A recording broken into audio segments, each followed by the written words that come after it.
Gracias.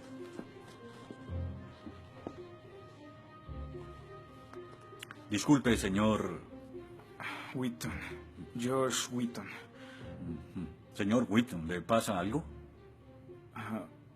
No puedo hacer esto. No puedo hacer lo que pide, soy cristiano.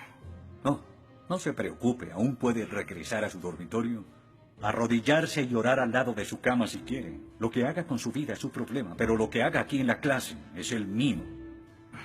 Yo no puedo. Muy bien, señor Wheaton. Déjeme explicarle la alternativa. Si no puede admitir que Dios está muerto para el propósito de esta clase, entonces tendrá que defender la antítesis de que Dios no está muerto y será enfrente de la clase, en el atril. Y si falla, que de hecho lo hará, perderá esta sección que equivale al 30% de la nota final de este curso. ¿Lo acepta? ¿Quién decide si gano o pierdo la discusión?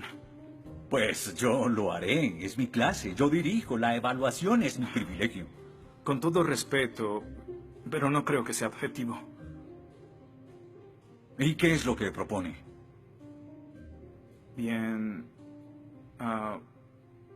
¿Y qué tal ellos?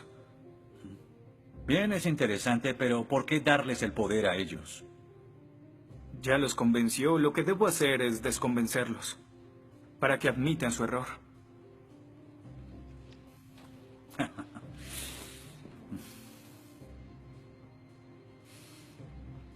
Bien. Señor Wheaton, tendrá 3 sesiones los últimos 20 minutos de las próximas 3 clases para que exponga su punto. Le prometo que haré las menores interrupciones posibles. Puede pedir lo que quiera en la clase, pero no le daré más tiempo. Los ateos dicen que nadie puede probar la existencia de Dios. Y tienen razón. Pero yo digo que nadie puede refutar que Dios existe.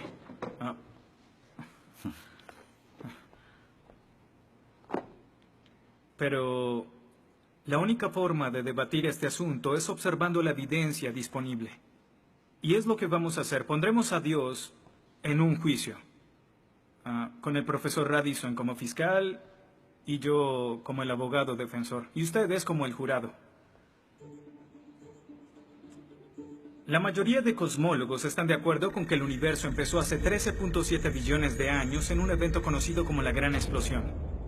Ahora, analicemos la descripción del físico ganador del premio Nobel Steven Weinberg de cómo habría sido la Gran Explosión y, ya que él es ateo, podemos estar seguros de que no hay ninguna inclinación religiosa en su descripción. Al principio, hubo una explosión y en 3 minutos, 98% de la materia que hay o habrá se produjo. El universo apareció. Por 2500 años, la mayoría de científicos estuvieron de acuerdo con Aristóteles, con la idea de que el universo siempre ha existido sin inicio o final. Pero la Biblia no está de acuerdo. En 1920, el astrónomo belga Georges Lemaitre, teísta, que de hecho... ¿Qué es un teísta? Un teísta es alguien que cree en la existencia de Dios. Dijo que todo el universo saltó a la existencia en un billonésimo de segundo. De la nada, en un inimaginable destello de luz. Así es como esperaría que el universo respondiera si Dios hubiera dado la instrucción en Génesis 1:3 que exista la luz. En otras palabras, el origen del universo apareció como se esperaría después de leer Génesis y por 2500 años. La Biblia tiene razón y la ciencia está equivocada. Todo apunta a un Dios que lo creó, verán. En el mundo real no se ven cosas que se salgan de la nada, pero los ateos quieren hacer una excepción en esta regla. Específicamente en el universo y... Pero en su libro El espejismo de Dios, Richard Dawkins dice que si me dices que Dios creó el universo, entonces tengo el derecho a preguntar quién creó a Dios. La pregunta de Dawkins solo tiene sentido en términos de un Dios que ha sido creado. No tiene sentido en términos de un Dios no creado. que es la clase de Dios en el que creen, incluso dejando a Dios fuera de la ecuación, tengo el derecho de devolverle la pregunta al señor Dawkins y decir, si el universo te creó, ¿quién creó el universo? Ven, tanto teístas como ateos están agobiados por contestar la misma pregunta de cómo iniciaron las cosas. Lo que espero que entiendan de esto es que no hay que cometer suicidio intelectual para creer en un creador tras la creación, y en la medida que descarten a Dios, se verán obligados a encontrar una increíble explicación de cómo las cosas iniciaron.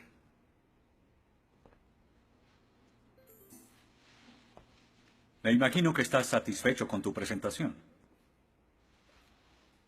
Veo que astutamente evadiste el hecho de que Stephen Hawking, el científico más famoso del mundo y no es teísta, recientemente estuvo a favor de un universo autodiseñado. No lo evadí, simplemente... Simplemente no lo sabías.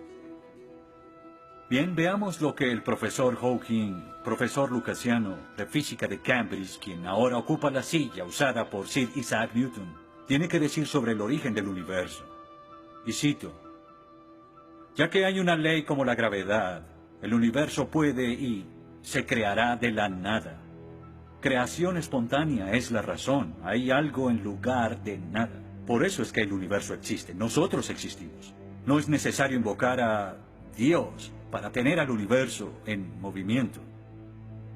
Final de la cita.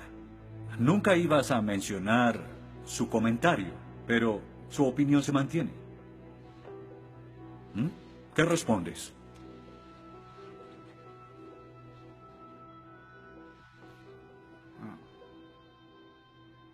No sé. ¿No sabes? Pinché el globo de todo tu argumento con un solo alfiler y... ¿tú no lo sabes? Oh. Señor, me gustaría decirle que tengo la respuesta perfecta, pero no quebranta mi fe. Oh, ok. Así que el más grande cerebro científico de toda la historia dice que Dios no es necesario, pero un estudiante de primer semestre dice, oh, sí lo es. Wow, ¿sabes? Va a ser una decisión muy difícil. Pues estaré pendiente la próxima semana. Se acabó la clase.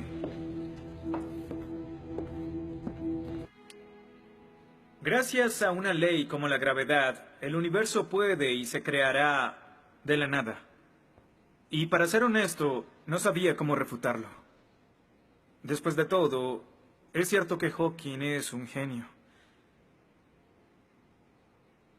Pero el profesor John Lennox, quien enseña matemáticas y filosofía, ha demostrado que no hay ni uno ni dos, sino 3 errores de lógica en esa simple frase y se reduce a un razonamiento circular. Hawking básicamente está diciendo que el universo existe porque necesitaba existir, y como el universo necesitaba existir, se creó a sí mismo.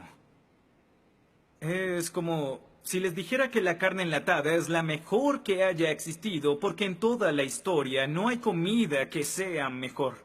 Quizá me vean extraño y les digo que nunca he probado nada más. Y tienen razón, lo estoy ratificando. Pero cuando Hawking afirma que el universo se creó a sí mismo porque así debía ser, y luego dice que tiene una explicación de cómo y por qué fue creado, no reconocemos que está haciendo lo mismo. Pero así es. Continuando con Lennox, sandeces se quedan en sandeces, aunque sean dichas por un famoso científico. Y el público asuma que son declaraciones de la ciencia. Este es el tope de la arrogancia. ¿Me estás diciendo que tú, un estudiante, afirma que Stephen Hawking está mal? No. Lo que digo es que John Lennox, profesor de matemáticas y filosofía, encontró que las razones del profesor Hawking son incorrectas. Y si no soporta mi desacuerdo con Hawking, le sugiero que vaya a la página 5 de su libro, en donde insiste en que la filosofía está muerta.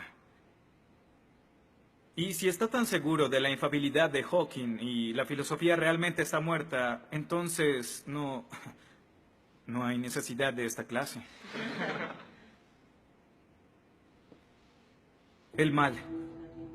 Se dice que el mal es el arma más potente del ateísmo contra la fe cristiana.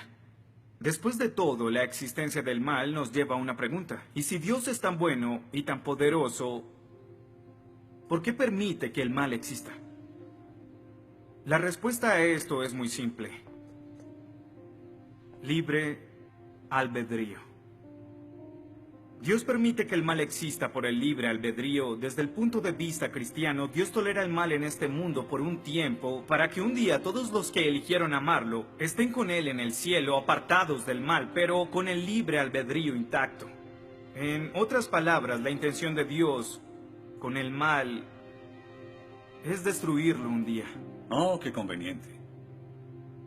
Un día me desharé de todo el mal del mundo, pero hasta ese momento tendrán que lidiar con las guerras, holocaustos, tsunamis, pobreza, hambruna y sida.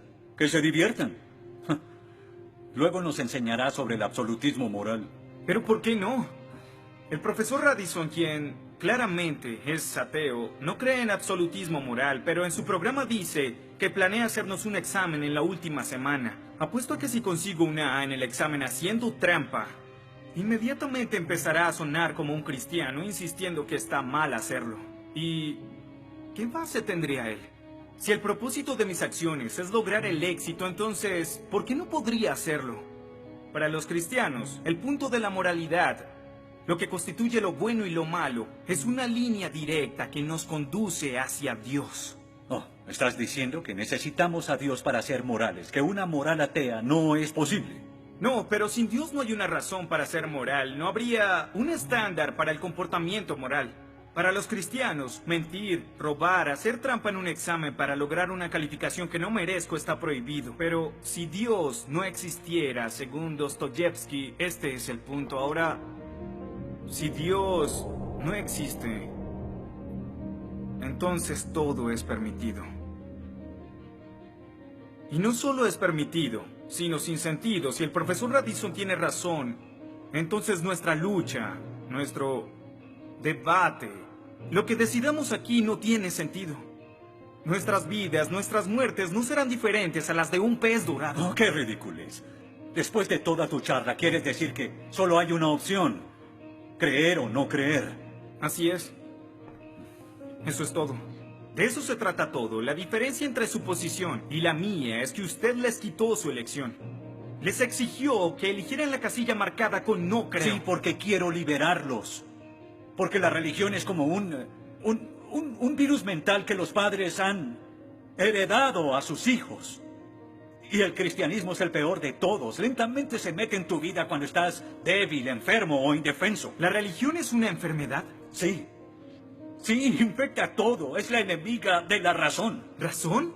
Profesor, usted dejó la razón hace mucho tiempo. Lo que nos está enseñando aquí no es filosofía, ni siquiera es ateísmo. Lo que nos está enseñando aquí es antiteísmo. No es suficiente. Necesita que todos no creamos como usted. ¿Por qué no admites la verdad?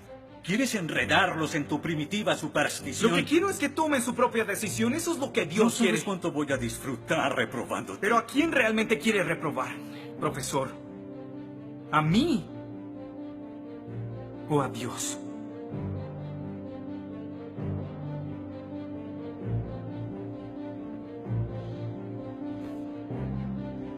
¿Odia a Dios? Ni siquiera es una pregunta. Ok. ¿Por qué odia a Dios? Esto es ridículo. ¿Por qué odia a Dios? Responda la pregunta. ¿Ha visto la ciencia y los argumentos? La ciencia avala su existencia, conoce la verdad. ¿Por qué lo odia? ¿Por qué? Esta es una pregunta simple, profesor. ¿Por qué odia a Dios? Porque Él me quitó todo lo que era importante para mí. Sí, yo odio a Dios. Todo lo que siento por Él es odio.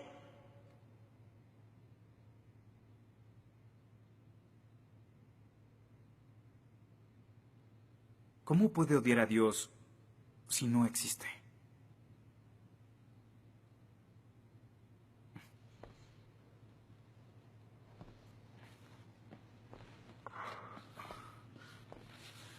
No probaste nada. Quizá no.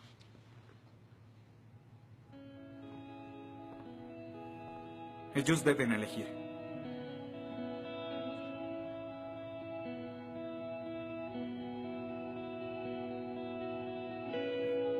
¿Está Dios muerto?